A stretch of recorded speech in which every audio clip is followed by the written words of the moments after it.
Welcome back, Noodle Squad.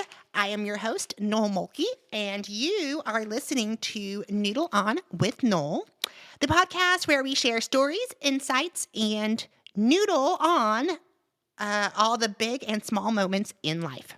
And I'm your host, Noel Mulkey. I'm super excited because I think we're on episode 12 now. I think so. I think we're on episode 12. I did a bonus episode. I've always wanted to say I've done a bonus episode. Go listen to it. That was from last week. But today I'm super excited because I have never had we're on season 1, episode 12, and I've never had a guest. And I wanted this podcast to feature guests every now and then, and I'm actually surprised I've made it this far without one. But today is a special day because we are going to have a guest. Her name is Lydia, and before I have her on, I just wanted to share my story with Lydia. I met Lydia through social media. She was working for Head Wheels at the time, but it was really cool because she ended up getting to go to Hawaii in October with me. She got hired from a company. I'll let her share the story. I will let Lydia share this whole story. But anyway, she basically came to Ironman World Championships with me and stayed in our little house and helped. And I thought she'd be a perfect first guest to have on the podcast because I think the way she envisions I'll let her explain. But basically, I think it's really cool what she's been able to accomplish in such a short time of getting into sports media. And I just think it's a really cool. I just think her passion for sports media, for triathlon, and what she has been able to do is really inspiring. And I hope that you guys are able to learn something. And also, so I'm excited to also test my interview skills because I have never had a guest, like I said. So pretty much without further ado, I want to welcome to the Noodle On with Noel podcast, Lydia Grunewaldt. Hello, Lydia. Hello. Hi, Lydia. How are you? Good. How are you doing, Noel? Good. I am so excited to have you. I was asking you before we started recording. I said, this is your first podcast ever, right? Yes, this is. I have, first of all, I wanted to say, thank you for coming on and sticking with me for the little technical difficulties we've had. I was like, Lydia, this might go horrible if I don't know how to set up a second guest, but it looks like, fingers crossed everyone, it looks like it's working because you have sound and you have visual.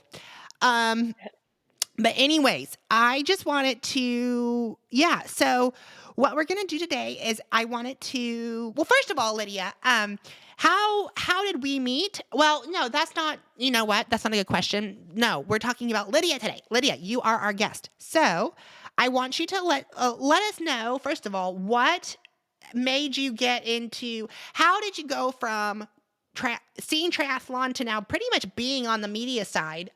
You've worked now with the T100 series. You've worked with professionals, very closely with professionals. And you have now got, I don't want to say free because it wasn't because you're working, but you pretty much got a free trip to Hawaii for the Ironman World Championships. And I hate that word because it's not free. You literally worked your ass off there. I saw you. You worked every single day. So it wasn't free, but you didn't pay any money for it. Anyway, sorry, I'm going to let you talk. I can talk on him, but I want to know, so tell me about your triathlon journey in media. Yeah, I kind of started triathlon in the fall of 2021. I had just gotten done with kind of a messy breakup and needed something new. And I have a heart condition, so I never thought I'd be able to do one. Decided I was going to do one. I competed in Ironman Wisconsin in 2022, which is a whole nother story, but ended up interning at Fatbike Worlds, which was a bike race that my bike club put on locally, and met Andrew Head, who suggested I work for them as their marketing intern, and just kind of fell in love with being behind the camera at all these events. And my goal had always been to make it to Hawaii to race the World Championships, but after my first Ironman, it just didn't sound as fun anymore. So I made the leap actually a year ago yesterday to buy a camera, and since then I've just really kind of thrown myself into it, and it's been a blast. That was another good, you're right. I don't even know why I didn't even put that in here. I think we're going to have to take time for that little Ironman Wisconsin story, because that's a really cool story, and it shows, I think it's a testament to how badass you are. So we're going to actually, yes, there's no structure here. I want to hear it. Let's hear about your Ironman Wisconsin story, if you don't mind. I remember Lydia telling me about this and being like, wow, that's hardcore. Yeah, go ahead. Your day at Ironman Wisconsin. Yeah, that morning it was supposed to be rainy, so I was nervous all week already about it because I was 18 and an Ironman is already a really far distance. But as soon as I heard rain, I was like, I've never even ridden my bike in the rain. I've never taken off my wetsuit when it's raining on me. And I was like, running in wet, soggy shoes sounds horrible, but was kind of like, all right, it is what it is. Got suited up. I On a swim, the way that the Madison, Wisconsin works is there's a terrace off to the side. So as you're swimming, all like the waves from people swimming are bouncing back off the terrace. So coming back on lap one of the swim, I ended up getting really sick from all of the waves, which I'm from Wisconsin. I've never swam in waves. And so I got out of the water finally, like 2 minutes before the cutoff, just felt so gross. But came out of the water, I was blowing kisses to everyone. I was just on this like crazy high and ended up out on the bike. And I think about 30 or 40 miles in, I got really sick. I ended up with severe hypothermia, and I don't have any memory up until mile 85 when there was an ambulance. And I, like, for the first time in my life, really contemplated just biking over to the ambulance and calling it cool. Didn't do that, regretted it the entire rest of the day. Ended up making it to transition and was ready to call it until my family friends, the Burtons, Corey Burton was standing outside and was like, you got this, like, you're not quitting, and got me in there. I got the transition. They told me I was no longer able to race. They took my timing chip. I was blue everywhere. And I just wasn't really okay with that. So I put on my running shoes. I stole the volunteer sweatshirt and sandwich. So I would like to apologize to her if she's listening. Sorry. Don't remember doing it, but I have your sweatshirt still in my closet and I wear it all Oh, the do time. you? That's funny. That's awesome. I do. And I ended up getting pulled at mile 19 because I didn't have a timing chip anymore. So that was my day at the race. But after being that sick, I think the next 6 months were pretty bad with Wisconsin winter, and my lungs just really didn't tolerate the cold after that day. I remember I got back to my hotel that night and laid in a cold bathtub for about 45 minutes. So You were officially DQ'd at the 80-mile mark, correct? Or in transition?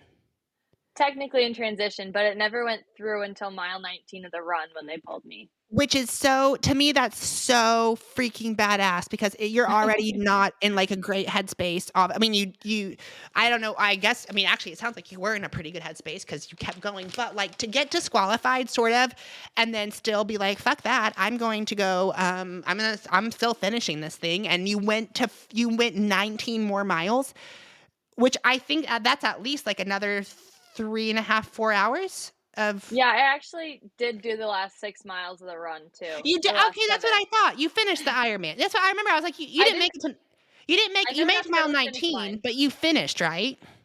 I never got to go to the finish line, so I never got a medal or a shirt. But they But you called me finished at the 19. distance. You did Yeah, they were like, 140.6. you're done, and I was like, okay, can I still run the course? They're like, no, and they were like, we'll drive you back, and I ended up just kind of walking away down the course and finishing it, And and then finishing, yeah. I just didn't go down the finish line. I just walked off to the side. So I think that's a testament to like you set out like literally everything that could go wrong was kind of going wrong. Like, I mean, you said you were already hypothermic at mile 40, correct? Yeah, it was Yeah. a 35-mile-per-hour wind kind of day, and it So was you made raining it, the you whole were time. hypothermic at 40 and you still made it to the 112 and then you still finished a marathon. So I don't know. First of all, I don't like how they disqualified you and still, I get it was for safety, but I'm not a fan of how they disqualified you. And then you were still like, I don't know. I don't know why they disqualified you if you were still in it tough enough to make it to at least mile 19. So why did they say they disqualified you? Because it was It was against medical deemed a advice or medical something? emergency. Medical emergency. Yeah, they had, I think over half the field got pulled that day or dropped out. I don't what I love triathlon, but I'm so totally on the side of like I cannot stand being cold. I've shared this with Lydia. I just can't stand. So I think one of my worst nightmares is getting out of a wet swim and then getting onto a bike and it's also freezing and raining.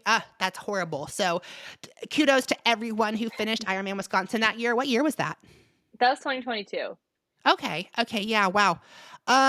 Well, yeah. So that wasn't really why I know that was a side. I just remember hearing the story from you, Lydia, and I was like, that is a badass story to share. You haven't done or you haven't thought of doing an Ironman since then, right? Because now you've switched to pretty much after that you switched to the media side, correct? I did. I did a half Ironman this summer with my friend for her first one, and that was no training. So that felt pretty similar to Madison. Well, in Wisconsin, it And was in Wisconsin, right? no, we did. Oh, yes, it was in Wisconsin, but it was Door County, so it was Oh, just a okay. local one. But it was a blast, very well organized. Okay, shout out to local races. Everyone support your local races. Um, Absolutely. so yeah, and then I guess so then now that you've done one, but then you switch to and I want to get into this because triathlon real quick for a little intro about triathlon media for people who don't know it is very small community, like pretty much all the players, all the photographers kind of know each other. Um I would assume that's kind of the same for other smaller sports. Like I'm sure every cycling photo, but like when you get up to like I guess bigger sports like football or something, I don't know. But it is interesting because at triathlon you'll see like at the big world events you'll see the same kind of group of photographers. Shout out to James Mitchell, he's one of the ones I've known personally. Um, there's a lot of names are escaping me, but there's a few. Lydia is now one of them. But it's like this little group who kind of goes to all the races around the world, whether it be for the World Triathlon Circuit, Ironman Circuit, T100 Circuit. These are all different They're very different governing. distances. There are different distances. They're different kind of people racing, but it's all kind of the same photographers. And it's really cool because I think that's one thing about that is like the up and coming photographers do have a little network there. If I've heard, well, let's hear from an up and coming photographer. How I guess you do have a little bit of in your area. Like I guess at the Ironman World Championship, you had people there to kind of look up to and be like, I want to do what they're doing. I don't know yeah, I guess let's roll with that. So since triathlon is kind of such a niche sport, how did you go from I just remember so this is really cool guys because I remember talking to Lydia before Worlds. It was like August or something and I was like I don't know if I'm gonna be I think I told you I was like I would love you to come but I don't know if it's gonna work out and then you found out a way to get there. um Yeah. yeah, well, I just thought it's just amazing. So yeah, let's go. How did you get to the Ironman World Championship as a photographer? Let's go with that. Yeah, I decided I was going to buy a camera last year in February, which I guess I decided in January. And I think it's really funny because I thought photography was such like an overpriced scam before where I was like, I can take the same picture with my iPhone. No, I don't think that anymore. Um, Yeah. but I have always loved being involved in the triathlon community in some way. And I really felt fulfilled working at Head Cycling because they gave me opportunities to go meet the professionals. And I ended up shooting the PTO US Open in 2023 before I got my camera. And I ended up buying the same camera I used there because I just had such a blast shooting with them. And I got to meet all these athletes and kind of realize they're just normal people once you like talk to them like they're humans. So that was really cool. And I kind of felt like I could build a network there and maybe try to be in this business and still have triathlon in my life and in my career in some way. So after getting my camera in September, I had joined this photo class and I'd never taken a photo class. I very much was new at photography, but my friend and a whole bunch of my friends always go down to Madison to watch Ironman. And I was like, oh, I could maybe get a media pass here. So I emailed Ironman and they were like, no, you can't have a media pass for this. You need someone to hire you to get that. So I called every news station within a 50-mile radius of Madison, Wisconsin, and Spectrum One News picked up while we were on our way down there, and I said, I will give you an entire gallery of free photos for whatever you want them for. I need you to send me one email to Ironman. And so I got myself and my friend Hope both media passes, and it was great because it was her first Ironman. She's doing that one next year. So she kind of got to see the whole behind the scenes, and we had a blast taking photos. So I used that as my portfolio as soon as I got done with that race. And while I was at that race, I told all the Ironman staff, all of my friends, my professors, I was like, I am going to be in Hawaii for Kona for a week. I had no plan to get there. I just told everyone it was happening. I was like, yeah, no, I'm going to shoot Kona. And I found that a lot of the time here, people will tell you can't do things, which for me really motivates me to be like, all right, watch me do that thing. Oh, well, let me So, interrupt because yeah. I forgot. Yeah, I don't want to like put him on blast, but didn't one of your professor literally said like, or did someone say in your class that you can't do that or something? Or Yes. One of my professors told me before I went to Madison. I actually have all of my media passes now. Oh, you can't see them here.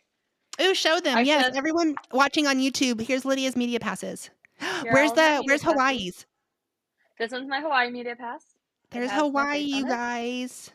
I'd always dreamed on having them because I have a whole wall of medals for all the races I've done in like my triathlon closet. But these are kind of like photo medals. Yeah. So it was really cool. I was really excited. This one's my one from Madison that I got. The woman who gave me this, her name is Katie. So shout out to Katie. That's awesome. Katie was the first person I met there, and I told her, I was like, you know, a lot of people told me I wouldn't make it here. I'm like, and now we're late to pick up our media passes, but we'd love to have a media pass for the half today. Is there any way you can get me it? And she put a media wristband on my wrist and she said, how's that? Someone might ask you for a pass. I just don't know where they are. And I said, that's totally fine, but I need the media pass so I can bring it home and show my professors. So here's my media Amazing. pass. I also filmed one of my last semester assignments in the finisher shoot at Ironman, talking about what I want to be when I grow up, which was the media. Wow. I So save that was all my awesome. media passes too. I don't have half as many as you do, but I love them because you can just like wear them now. Like they're but that's something so you pretty much like didn't really have an avenue to get this media pass for the Wisconsin and then you just called a bunch of news. You just thought of that. That's really cool. Well, I just thought photographers are expensive, so someone's going to jump at this opportunity. And I mean, I'm not opposed to sending out free photos. My mindset in photography is I'll do everything for free one time. So I'll do a free senior photo shoot, I'll do a free wedding, I'll do a free triathlon. And so after telling everyone I was going to Kona, I sat down and I emailed 150 different companies asking if anyone wanted to fly me to Kona, and I would take photos for them for free the whole weekend, Wow. and as long as they want me there. And TriDot ended up reaching out and they were like, yeah, that sounds great. And so I panicked a little bit and DM'd every photographer in the triathlon space that I know. And I was like, hey, this is a thing that I'm doing and I'm really scared. And of course, James Mitchell responded and he goes, I have a guy I want you to talk to. He goes, you're going to talk to Darren Wheeler. Here's his WhatsApp. And talking to Darren was phenomenal. I got so much great advice. And then James goes, can you change your flight to Hawaii? And I was like a little bit panicked, like, oh my God, they don't want me to go anymore. Like, they don't think I'm good enough to go here. And they were like, well, we have a job for you before Hawaii if you want it. And so I Oh, actually got right. told 8 days before I was going to Hawaii that I was flying out to Vegas for 3 days to shoot the T100 in Lake Las Vegas. And I really credit Darren and Woot for teaching me how to take such great photos so quickly and how to edit them within like 8 hours. So that was Yeah. a really good learning experience right ahead of Kona for me. I just learned something. I didn't, for some reason, I didn't know you knew about Kona before the T100. Anyways, the T100 was like 2 weeks before Hawaii, 3 weeks. It was actually, so I left for Oh, you said Vegas 8 days. on a 8 days. Friday morning. So I found out 8 days before I left for Vegas. I left for Vegas on a Friday morning. I was landed at 8 a.m.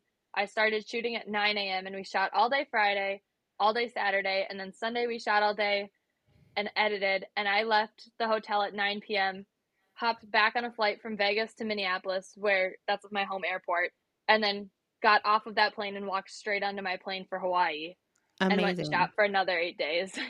Yeah, and I remember when you landed in Hawaii, you hadn't slept in like I don't know, over 48 hours or 30 or something like that. You hadn't slept in a long time and you were I still got going. like I was like, I want some of that energy. I just think that's really cool. So that's some kind of insight that the T100 series in Lake Las Vegas was like pretty much, I think it's pretty much all top triathlon professionals. So it's the top of the sport at kind of a half distance ish, but I think that's really cool that they even like, I don't think that it's not really, yeah, it's all professionals. And then let's go back real quick. You said did you just like spend an afternoon just finding emails of different companies that might be in Hawaii or just in the triathlon, like, or just you knew that like Trek bikes will be there. Like how did you get and you just spent like a few hours literally emailing 150 people. yeah, I wrote one really good email and sent it out to Head Cycling because I knew them, Right. and I think I sent it out to Zip and Envy and Roca and Okay, so kind of just all all the the big big name brands. sponsors. But Yeah. then that was only like 40 people, and I was like, well, I don't really like 1 in 40 odds. I'd rather have like bigger odds than that. So I ended up going through every single piece of triathlon gear I have and finding all the brands of those and emailing them, and then going through my friends' triathlon gear and going through the people like the big brands. What other brands do they follow? Who have they collabed with? And then I went through some of the athletes I know sponsors and just kind of tried to find every brand under the sun. That is like, I hope people hear that story and are like, wow, I could like go do that. Like, I don't know. Cause I just remember when I first started, a good example of this would be like, well, when I first started triathlon and actually trying to be a triathlete, um, I don't know, in like 2015, 2016, I remember thinking, how do you like even get in touch with companies who might want to sponsor you? And I remember from like people been saying, well, just email them. What's the worst that can happen? They say no. And I just think that's cool because like that is really a method people, and it's just, what is the worst that happen? They say no, or I guess the worst that happen is they say no, or they just don't answer you. And I'm sure out of 150, you probably didn't get 150 replies. No, Head said, if you're there, let us know. Like, we would love to connect with you. And I did end up seeing them there, which is so Right. good. Well, they know I they love the almost whole gave team me. there. I love the whole team there. And then just Tried Out responded and they were like, hey, yes, like let's talk about this. And then their VP of marketing's wife went into labor the day that we were supposed to have our meeting. So then Right. he's like, hey, sorry, my wife just went into labor with our fourth kid. And of course I was like, take care of that. That is way more important than me going to Hawaii. And I didn't hear back from them for like 2 weeks. So I was like, oh, I'm not going to Hawaii. And then I got a call during my photo class with my professor who didn't think I'd be able to go to Hawaii. And I ended up just walking out of class and he was like, yeah, like we want to fly you there. What do you need? And I was like, all I need is a flight and I need you to cover my food. I'm like, I think I know a guy who I can stay with. That's all I need. And so I ended up calling Noel and I was like, hey, can I please, pretty please stay with you? I think that's so, what's the word, poignant, or like that you actually got the call in the photo class of the teacher who said you weren't gonna be able to do it, and that's when you got the Yeah. call. That is Mm-hmm. so freaking funny. I love that. You should have like put it on speaker and be like, "Can you say that again?"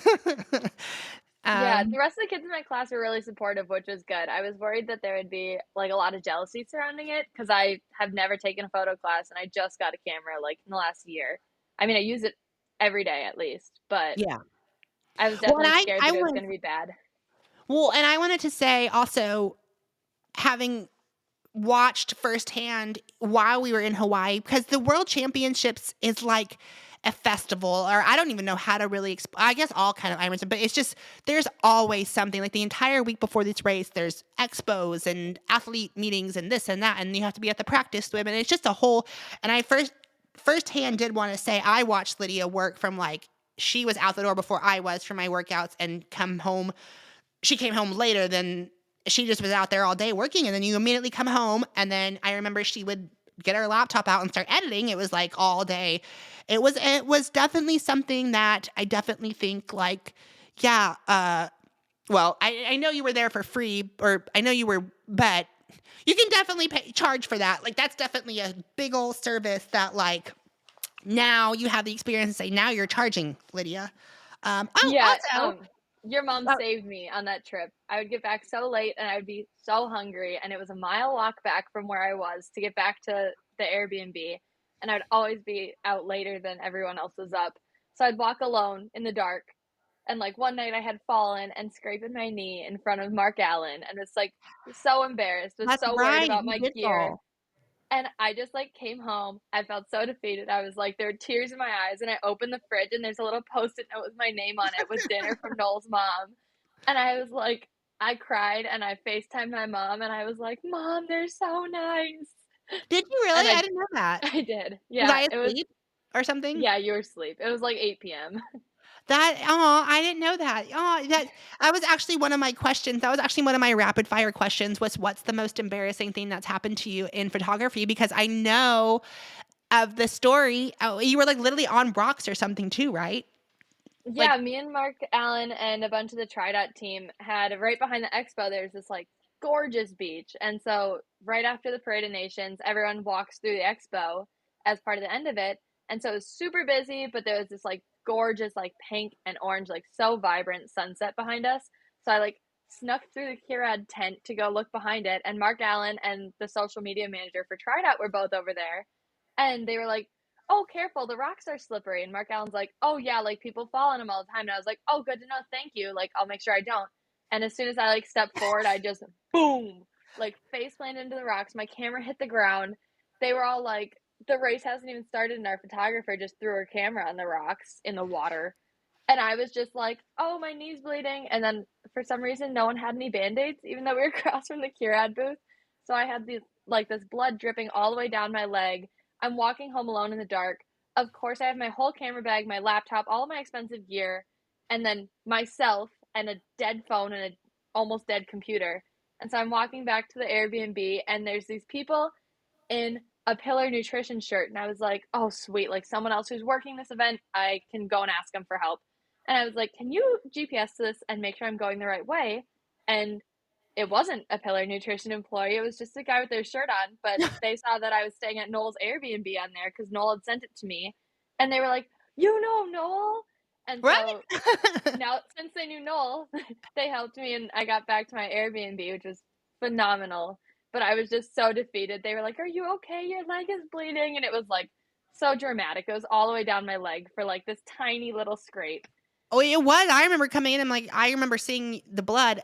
Your whole leg was bloody, but and it was also what was it? It was that little walk, the walk you had to make actually was kind of like at night. With like there's like no lights on that street. No, it's completely dark and it's It's like right by the completely beach. dark. And Yeah, there's always but that people would be sleeping on the scary. beach. Yeah, it was definitely something out of my comfort zone. But by the end of the trip, it was nothing. I was like, oh, whatever. Yeah, I do remember. Yeah, I remember. Yeah, because it was like what was it? He like said, "Be careful," and then it was like 2 seconds later you fell. Um, Yeah, it was within like the same minute.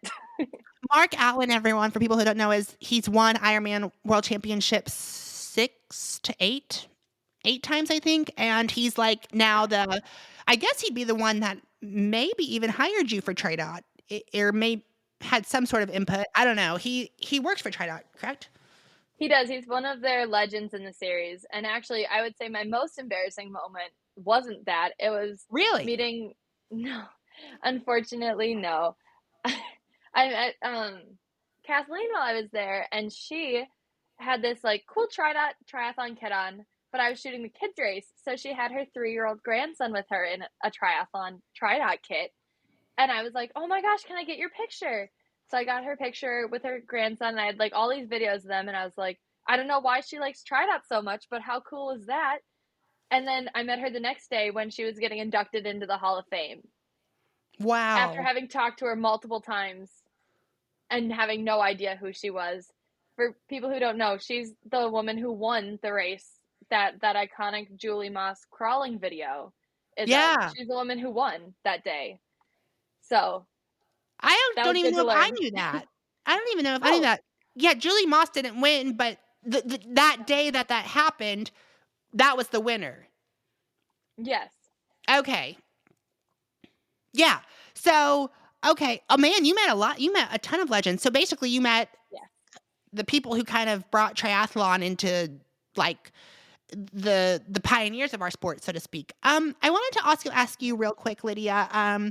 Just talking on the triathlon community, from your perspective, how like how does I guess from your perspective, does it feel inviting, welcoming? Does it feel for the photography aspect of it, like how it yeah, what is the community like from your perspective? If you are like, I guess my question is, what is my question here? Like, if you had advice to give up and coming um people who want to get into photography, well, really for any sport, not just this sport, volleyball, ping pong, like people who want to get into niche photography, or I don't even know if you call it niche, just sports photography, sports media. Yeah, I want to know from your perspective, what would you say to them? Um, One of my bosses one time told me that fear is just the information that you're requesting over the information that you've been supplied. So for me, like I think that the triathlon industry is a super scary industry to try to get into because there's not a lot of job security. It's a sport that is simultaneously growing and shrinking. So depending on the event you're at, depending on the distance you're at, depending on the athletes you're around, like it's a different environment every time. And I know I was really scared, and I was scared to like meet all these professional athletes. I was scared to meet these people who are like world champions multiple times. And honestly, I was terrified of it until I met Tim O'Donnell, and he was the first pro I ever met. And he was just like a normal person who wanted to help me get into triathlon media. And I feel like after I kind of learned that all these pro athletes and these pro photographers are just normal people, I started reaching out, and that would be my biggest piece of advice is realize that everyone is just a normal person doing very similar things to you, and just start reaching out to them because they want to help you. Like I love it when photographers reach out to me for advice. I will yap about it all the time. Oh, has I actually would love to hear. Do you have like other photographers have reached out to you and like, ooh, oh, okay, like people who want to get into it or people who are already established? No, like a lot of people who are trying to get into it who That's I've kind of awesome. known, yeah, just kind of throughout like the triathlon circuit. Like some of these guys that I met in Milwaukee for the US Open several years back reached out and they were like, "How are you doing this? Like this is what I want to do." And people I met at T100 are like sending their cousins and their other 20-year-olds that they know, they're sending them my contact to like kind of help get them started, Amazing. which is something that is really fulfilling to me. It's just kind of being able to like give that advice and be like, yeah, dude, it's really scary, but once you're in, and it's really fun. Like that's exactly what I wanted to hear from you. Is like I don't know if you so you have been giving. So what's something that people ask you how you got into it? How are you doing this? How are you? Yeah, I get that a lot of like, how do you get these opportunities? Like, a lot of the time, people don't know what to have in their portfolio, or they get Right. they get imposter syndrome, I think, really easy, which I feel like feel you there.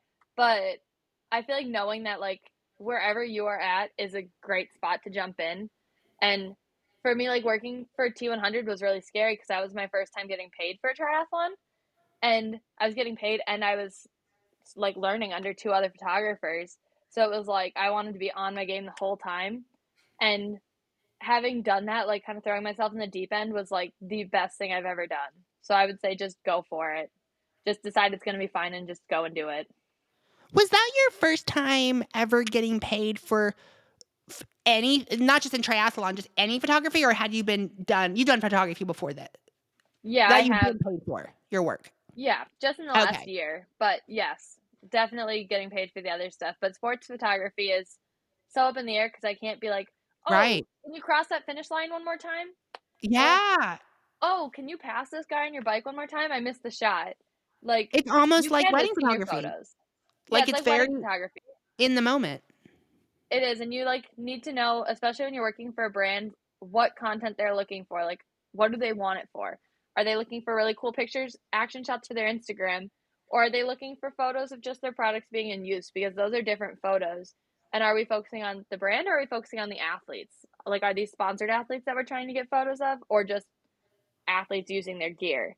And so it's so many moving parts, and a lot of the time you'll be doing photo and video, and they're gonna want it like if once the swim is started and you have swim pictures, once everyone's on their bikes, they want those swim pictures so they can post them. So it's a lot of back and forth, finding somewhere with Wi-Fi, getting your photos submitted, and then that's kind of it's just a lot of back Yeah. and forth.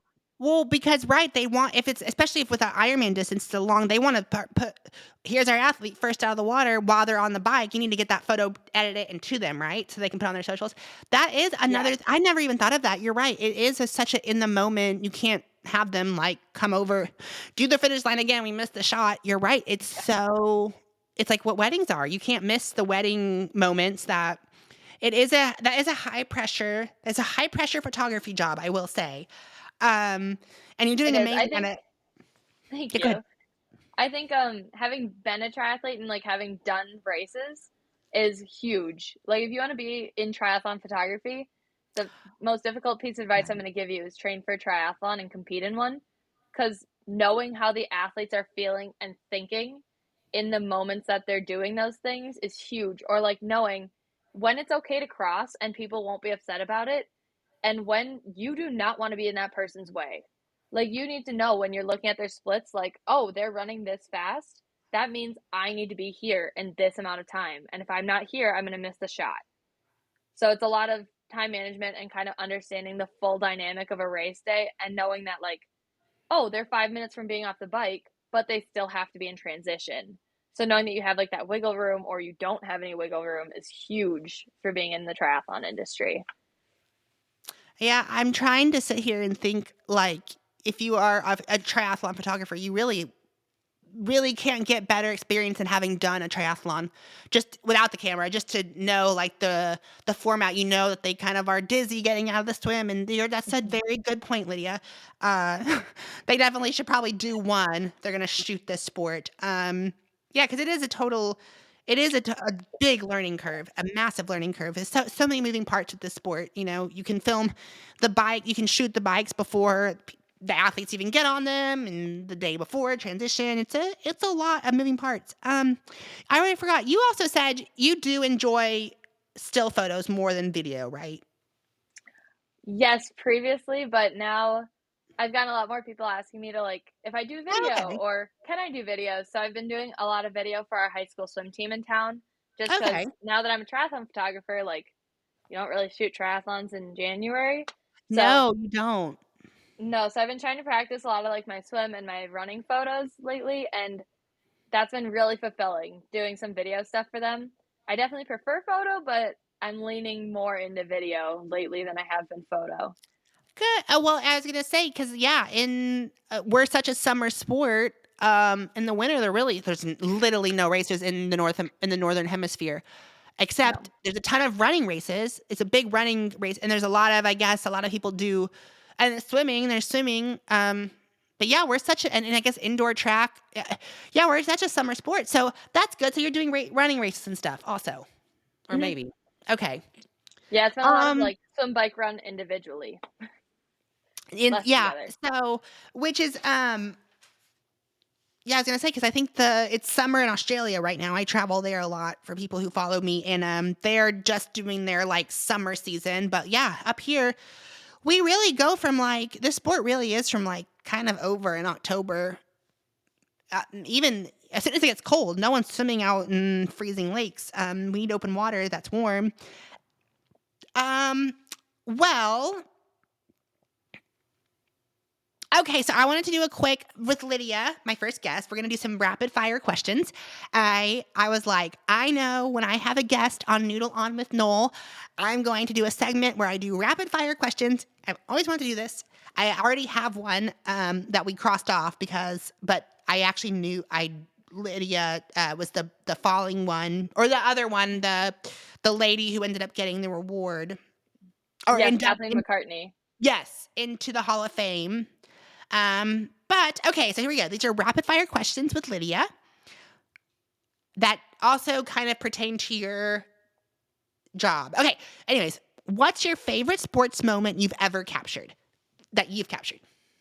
When I was in Lake Las Vegas, there was a really hard moment on the bike where I really wanted to get a picture of, like, the person still and the whole thing blurry in the background, and I had Woot working with me, and he was like, "Here's what you do." He goes, "You just hold it, and you gotta move your camera at the same speed as they're going past you." And so I tried all day and couldn't get it, and I finally got one picture, and it's still my favorite photo I've taken. You even showed me that photo. Here, well, for Yeah, people watching on YouTube, Lydia, just point like this. Up, put okay, that's the photo, guys. That's there it the is. photo she's talking about. I'm gonna put that there in after editing. Okay. I think I know this one. Actually, I don't know this one. Early bird or night owl? Oh, it really depends on the time of year. In the winter, Yeah. I am up later and I sleep in more. In the summer, I am up with the sun. I was gonna say, I feel like for you, I feel like you're like Or both. both. Like you like don't sleep much. Yeah, um, caffeine, is that an option? yeah, I don't. I remember you did like sleep the littlest out of all of us, but you had yeah. But okay, so what is your go-to camera gear? Oh, I shoot on a Sony A7 III. I have 2 of them, and then I use a Sigma 24 to 70, which is like your eye length too, like that much zoomed, and then a 1 to 400 millimeter, which is a really close lens. So those are usually my go-to. That's what I'll have on my camera. And it all fits in a relatively small backpack, right? It does. Or is It it fits. big? Um, it's like a normal size backpack. I don't have either of them in here. I have a slightly smaller one and a big one. But now with classes, I have a Tuesday, Thursday one that has all of my camera gear for my photo classes, and my smaller one is now my school backpack that has all my textbooks in it. So they both can fit 4 textbooks and a MacBook. And then Wow. my other one I can fit the one that normally has my camera gear. I can fit both my cameras, all of my lenses, all of my batteries, all of my cleaning stuff, and then still have the entire top half pocket to put in like a spare outfit and my computer Wow. charger. And I can have my planner and my iPad and my laptop all in the back. So they store pretty much What everything. what was the camera that hit the rocks? What was that one called? That the it's very durable, obviously. What was that? Which one's that one? That was a Sony A7 III. That's what And both of it them really are. slammed, right? Like on the rocks, and it It did. completely fine. I'm super nice to my camera gear, except when I'm actually using Well, it. So the camera lenses and the gear are both super durable. I mean, I have a video of me holding up my camera in the ocean, like this deep, shooting all these swimmers. And I mean, my camera got drenched that day and it still works phenomenally. So shout out oh, Sony. yeah. That's it. And it's not waterproof, is it? Well, it's not. No, not at It all. kind of is, but it's not. It's not advertised as waterproof. No, it's not. And I actually just bought a waterproof housing. So now it's Oh, waterproof. But cool. back Okay. then it was definitely not. And I probably should not have brought it in the ocean. That means we need to get you in some water. Oh, I guess you're shooting the swim team. You need to be in the water. Um, that was the next question was favorite location for a photo shoot. Before you answer that real quick, I don't know if you have a specific location, but I've always thought like for triathlon, there's always at one or two at the bigger races, there's always someone underwater getting the shot. I always thought that'd be cool to be the person under the water. But then you're the rest of the day, you're like, well, I don't know. Yeah, answer that question. What is your favorite location for a photo shoot? You don't really do photo shoots. You do, well, yeah, you do. I guess I'll have you answer Yeah. that. It really depends on the race. For me, I Yeah. usually like the swim photos more than anything else, though. But I was a swimmer when I was little, so I have kind of a soft spot for swimming. And it's Yeah, harder and to look cool when you're swimming. you got that. Lydia got a photo of me from way away. You can see my arm, and there's a dolphin behind me, and I have that photo forever. I was like, I don't think I'm gonna be able to see anything out there, but she got it. She got me swimming and the dolphin behind me, and I'm like, wow, that's because Yeah, I don't even. Yeah. and we got those ones of you at the start line for the Ironman World Champs this year. Yes. Yeah. I got a lot of questions. I got some photos of me and everyone's like, "Where'd you get those?" Because I was like, I had a person because I don't think family members could really get the photos of their athletes right at the swim start. And I was like, I had a person. Lydia did it for me. Um, coffee or tea? Coffee. Coffee and Celsius. Like whatever has the most caffeine, that's what I want. Oh yeah, I think my first time ever trying a Celsius was with you. I don't know. Did I try one of those? Probably. A lot Yeah. of people have that experience with me. It's like a healthy-ish monster, right? Sort of Yeah, monster. except it's banned by the NCAA though. Really? Because of how much caffeine or what? Because it has guarana seed extract in it, so if you take, like, a drug test for performance-enhancing drugs, it pops up, and Really? it's not a performance-enhancing drug, but it pops up as one, so they just tell all the NCAA athletes not to take it, otherwise they'll get disqualified. Oh, wow. Okay. I didn't know that. You learn something new every day. So Celsius is banned by the NCAA. Yes, it is. I think you already said this, but I'll ask it again. No, I don't know if you did. What's the best advice you've ever received? I think you did say this, but maybe not. Honestly, for me, the best advice I ever received was not really photo related. It was for my mindset. And it was every time that you think something really negative or like you're really feeling down, every negative thought that you have to say three positive things afterwards. And so for me, like that rule is if I'm really down with my photos or I'm really down with my school, like I'll say for the next 24 hours, I have to follow the three positives rule. And every single time I think something negative about myself or my work or what I'm doing, or I don't feel qualified to be doing what I'm doing. I just three positive things every time, like just right off the dome, and I will stop what I'm doing until I can think of all of those.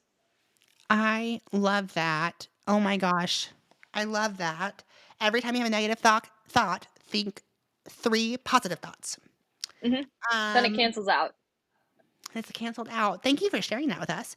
Um, which athlete, dead or alive, would you love to photograph?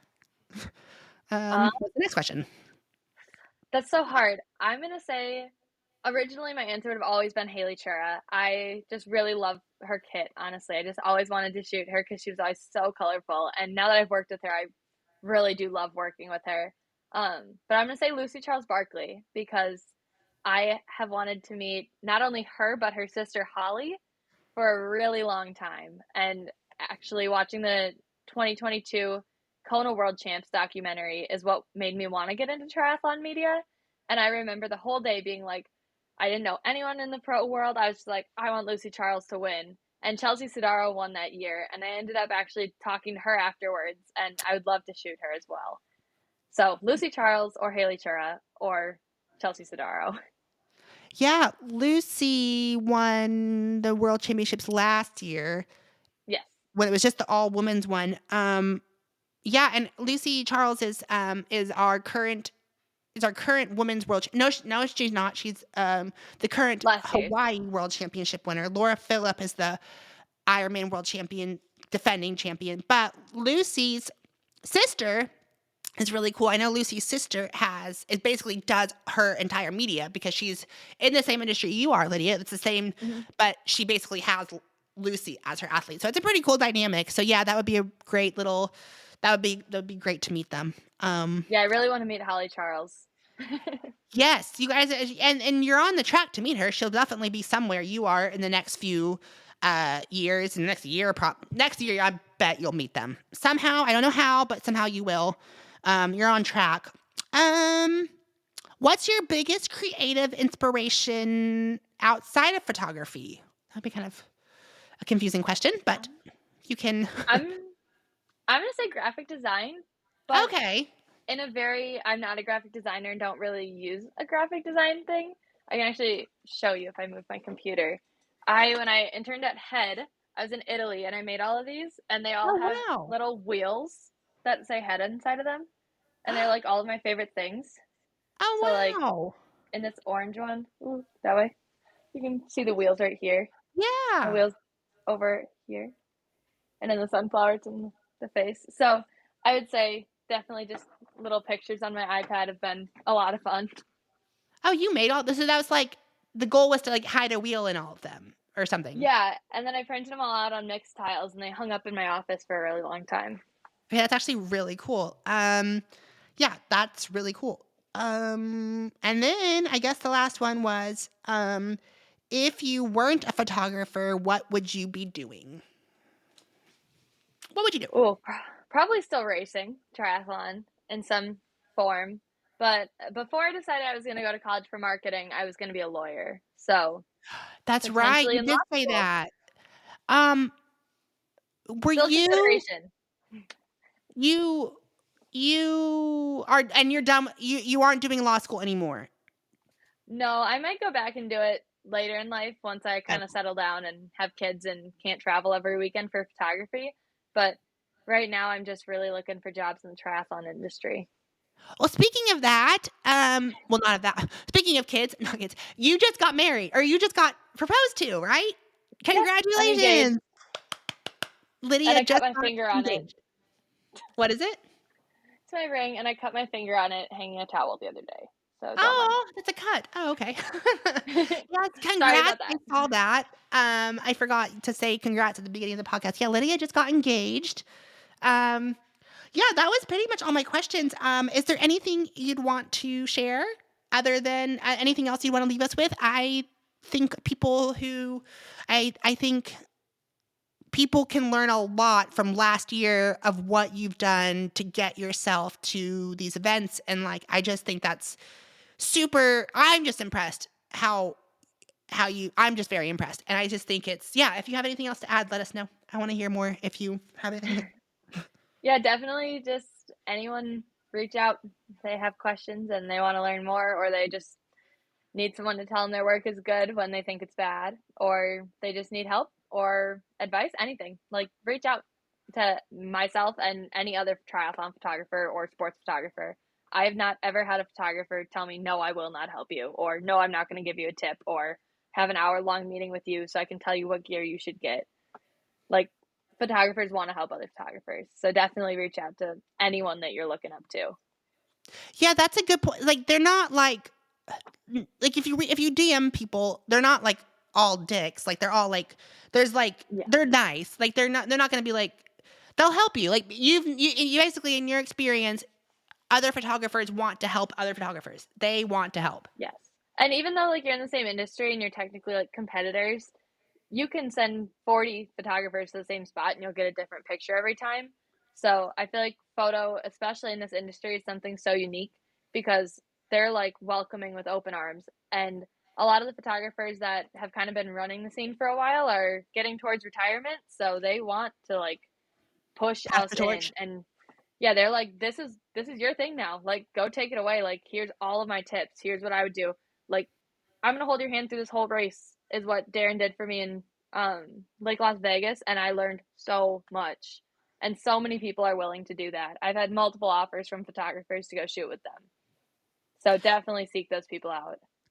That is true. Now that I'm thinking about it, a lot of the photographers in our industry, in the triathlon industry, are probably going to pass the torch at some point. They're all, no, I don't know about, I don't know. I'm sure they always Not want all of someone them. to like, not all. Yeah. No, Um, but a lot of them are kind of, I think, losing the love for traveling every weekend. The novelty wears off after a while. it's And I hard. feel I like, mean, it's hard. It's a lot of work, right? And it's also physical too. They yeah. have to be out there for like 8 hours in the sun and like, And it's like physical. during the World Championships, I walked over 20 miles. Yeah. I don't So doubt it. I don't doubt it. you have to kind of be in shape and you kind of have to know, you have to have a lot of planning ahead of time. So I could definitely see how after like 10, 20, 30 years, you're like, that was plenty. I've done my time. Like, I'm going to pass this on to someone else and I'm going to move on to photography that doesn't make me travel from the UK to America to Hawaii to New York Yeah. and everywhere else all the time. Like, it's every weekend. And they're like getting off the plane and like throwing their back at the hotel and going right to stuff to shoot. And I have seen them. You see some of these photographers out there, and I'm like, I know that's hard. They've been sitting there on that spot, like getting these bike pics all day. And they're not done. They have to go back and edit it and then send it off to their respective people. And yeah, it's definitely. I can totally see when you're kind of like, I've had enough of this. But I wanted to say, thanks, Lydia, for coming on, for being my first podcast guest ever. I don't doubt that we will. How do you say this? I don't doubt that we will have. I think we will have you again at some point. I'm sure we'll have you down the line again at some point. But I want to say thanks, you guys. If you want to follow Lydia, actually, Lydia, yeah, go ahead and give out all your socials and stuff that people can follow you on. Yeah, my Instagram for photo is Lids Photography with two Y's. And so it's LYDS and then photography, two Y's. And my personal one, so Facebook, Instagram, TikTok, everything is Lydia Rocks a lot, but it's ROX. I picked And that I'll in put fifth that grade. in the description, the show description and show notes.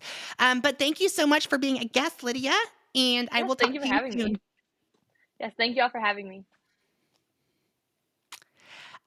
So that was our first guest, and I'm so excited to have more guests. I hope you guys enjoyed Lydia's um, inspiration and her enthusiasm for something that I think what is really cool about Lydia to me and the industry is like she found something she's super passionate about and is like doing it. And I don't know a lot of people currently that like are I don't know a lot of people currently who like have that much like dedication to make something happen. I don't. I mean, Lydia is one of the people I know who I feel like she's going to get what she wants in life. So that is really inspiring. And I hope you guys learned or heard something that she said that resonated with you.